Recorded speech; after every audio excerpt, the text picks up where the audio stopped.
Yeah, of course. I mean, they have great talent, great scheme. They play hard. I respect how hard they play.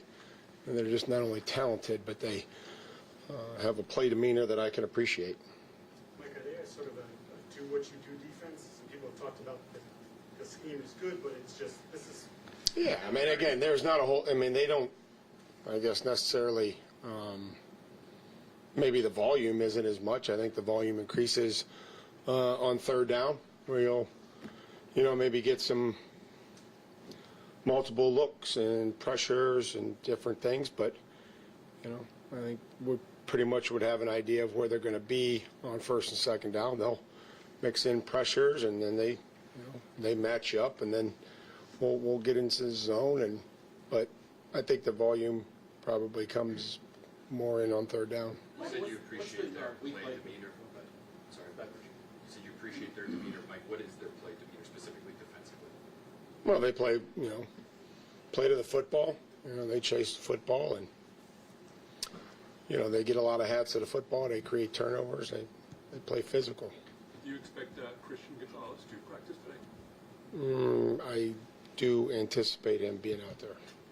The fact that the Texans have so many coaches who are familiar with Josh McDaniels, does that make it extra tricky?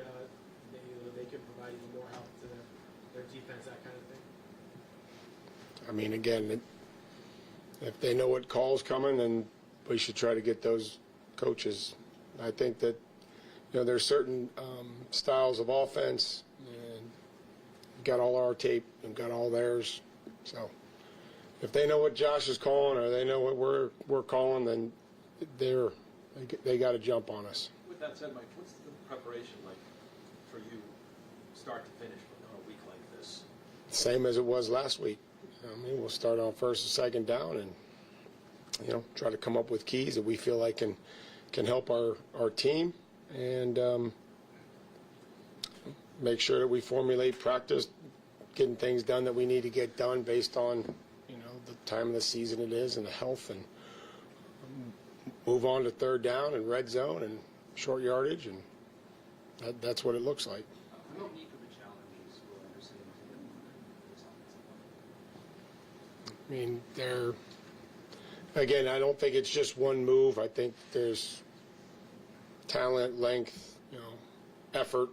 They don't, if they get blocked, they don't stay blocked long. Can power different moves on the edge. So, they play hard against the run. It's not just if you run the ball that they're taking plays off. So, two really good, bookends. Mike, given how talented your quarterback is, what goes into the decision for him to just take the sack, move on to the next play versus trying to extend the play, meanwhile managing the ball security, given how aggressive their pass rush is? Yeah, I think that's, again, having never done it and been in facing the fire, it would be hard for me to say other than, try to make a great decision, use great ball security and making sure that, that's all part of everything that we've been working on, and, having two hands on the football and pocket, and, just having a feel in the timing of when you have to get the ball out on rhythm, and hopefully, if not, being able to extend, and when you extend, making sure that you're good with the football going up into the pocket. With Will Anderson and this defense being so good at forcing offenses off the field on third downs, does that change the way that you're going about thinking about, and Josh, the play calling on first and second? Well, we never want to sit there and be in 3rd and 12. We were 3rd and 15 last week. We picked it up. Chargers were ranked the same as the Texans, and we're going to go play the game. And that's what we're going to do. We're going to play the game. We're going to enjoy it just like we did last week. And again, you have too many of those, I think it's probably a bad thing. But if we find ourselves in those situations, then we'll have to just get ourselves out of them. Mike, there's one link between you and D'Amico. It's your coaching the teams that you played for, or one of the teams you played for in your career. I'm just curious, what does that mean to you to coach the team you played for in the playoffs? Yeah, no, I appreciate that question, Mike. I don't want to, I think it's an honor to coach in this league. I do. There's only so many opportunities that you get, and to be able to do it here, I think is special, meaningful. But I don't want to reflect on that too much. I want to focus on the game and the opponent, and I think we've covered a lot of that here when I got here. Mike, aside from C.J. Stroud playing as well as he did as a rookie, what did you notice your last year in Tennessee about what D'Amico was doing to turn that program around so quickly? I mean, they got a lot of draft picks, and they signed some good free agents. What Nick Haley is running on offense, how similar is that to Josh's offense? I think there's some carryover. There's some LA stuff, and there's some stuff that he probably learned when he was here. And then, what you do is you come in with a base idea, start in the run game, and then protection, and then whatever ideas that the new coaches have, you kind of formulate and kind of figure out what fits and what everybody's comfortable with. So I'm sure there's elements of every stop that some of those guys have made. He's reminded everybody all year, and your players especially, to have fun and enjoy this. Why has that been so important, and is it more important now as the game's get bigger? I mean, I just feel like you put a lot into it. This isn't the easiest profession in the world, and we only get one chance a week, and so if we only try to focus on having fun during the game, it's a small window of our week. And so we want to bring good people in here that we enjoy being around and that are like-minded and want to try to exhibit the qualities of the identity that we wish to play with, and enjoy it, and obviously work, but then go out to the game and let them have fun and compete, and know that one play is not going to make the difference and that we have to keep going. Coach, is that why back in October you decided to go to the individual introductions, breaking with tradition that you were a part of for so many years, with the group coming out, and that was sort of a Belichick, I guess, and team invention back in 2002. How's that worked out? I mean, it looked pretty good the other night. I mean, it's as good as much as our fans like our players, and they cheer and the fireworks and everything. I thought it was cool. I mean, I don't know. The first week we had a couple kinks, but other than that, it's like everything else. You get better the more you do it. With Trey, because in his post-game interview with the camera, he made sure the offensive line was behind him. And then also, when he was speaking with us, he mentioned how maybe it wasn't his best game, but that's how he loved teammates. Why is it so important that the player, especially as a leader on this team, kind of acknowledge that and do the things he does? Well, I mean, I think that's what you do as a leader. You try to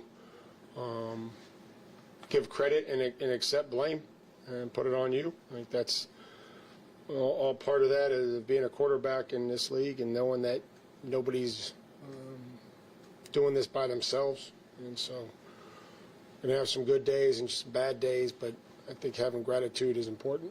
As he's Alshirer's grown into one of the better linebackers in the league, what makes him so challenging to go against, and how have you maybe seen him develop since you coached him? Well, I think he's a great leader. I think it starts there. He's got great leadership in the middle, a good skill set. And, we talk about a journey to this National Football League and to a career, and having been undrafted, and his story, which is really special. And, I'll always appreciate the year that Aziz spent with us. Still stay in contact with him. So he's done a lot for me personally and my family. So I always appreciate that. Wish nothing but the best for him. He knows that.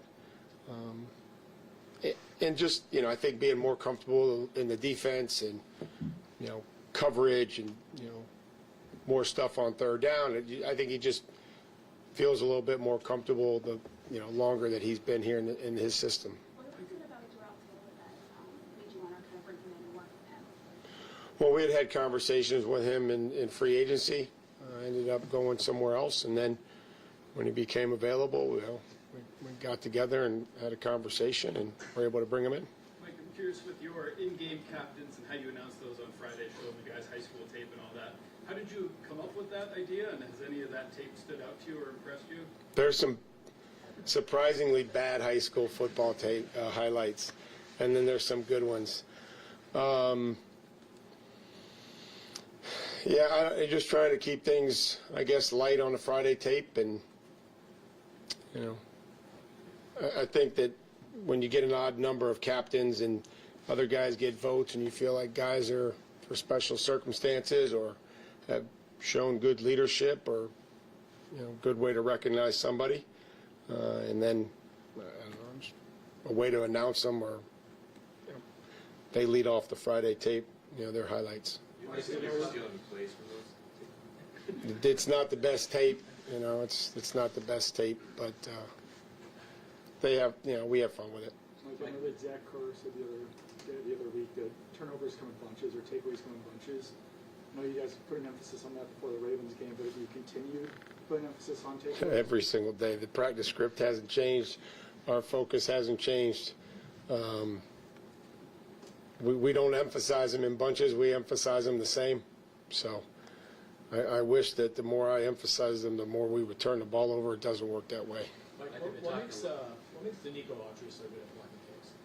Great knack, great feel, great length, his timing, because he has, he's a bigger player that has great length, and so when he gets into a crease, he doesn't just go up right away. He's able to kind of push for 2 or 3 steps and then able to get great length. So he's not just standing at the line of scrimmage trying to block him. He gets into the line or is able to swim, and that'll be a huge key. He's got 14 in his career, and we have to do everything that we can to make it not be 15. We've been talking a lot about the Texans defense. Obviously, it's one of their strengths, but their offense is pretty good as well, especially Woody Marks just had a 100-yard game. What makes that offense tough to Well, I think they're gaining confidence. It looked like in a run game and the physicality in which they played with the other night. And when you can do that, then it marries with, your play action opens up and your spaces over the middle open up. Your boot game, it all marries together. So that, to me, looks like what they would want to do. They had a lot of success with it the other night. But they played physical. They ran the football. Mike, is their defensive front four, along with the defensive backs, force a quarterback to identify earlier and have to release the ball even earlier than normal? Well, hopefully not earlier, but hopefully on time. And need great spacing. Receivers need to match the speed of the pass rush when we throw it, so that we can play on time. What about problems if C.J. Stroud poses? Did you have some overlap with him in Ohio State? No, I mean, I've met with C.J., but he wasn't at Ohio State when I was there. What are some of the problems that he poses specifically? Well, he's athletic enough to extend, but also the pocket presence that you want. He can turn his back to the defense and come out of there and throw play action. Does a good job on the boot game. He keeps his eyes downfield. He's accurate. So he kind of gives you a little bit of both as far as the ability to extend plays, but always keeping his eyes down the field. I would just ask you the development of players. Zach Core doesn't play calling defensively. How much is he as the season? Well, hopefully as the season goes on, we all have gotten better, including Zach, and the comfort level and the input that everybody's trying to have each week to build a plan. I'm very appreciative of not only Zach, but every coach here. They put a lot of time in. It means a lot to them. And they want to give their players the best opportunity to succeed. So Zach has improved, much like our football team. Mike, with the amount and the diversity of blitz pressure you guys brought last weekend, how much of that is just a reflection of your trust in the guys in the back end to kind of hold up? Yeah, I mean, you have to be able to do that. I mean, the more you rush, the less you have in coverage. That's no secret. We just want to try to disrupt the quarterback based on the plan and based on how the game's going. But those guys have to do a good job, whether we're matched or we're playing some zone coverage behind it. Thanks, guys.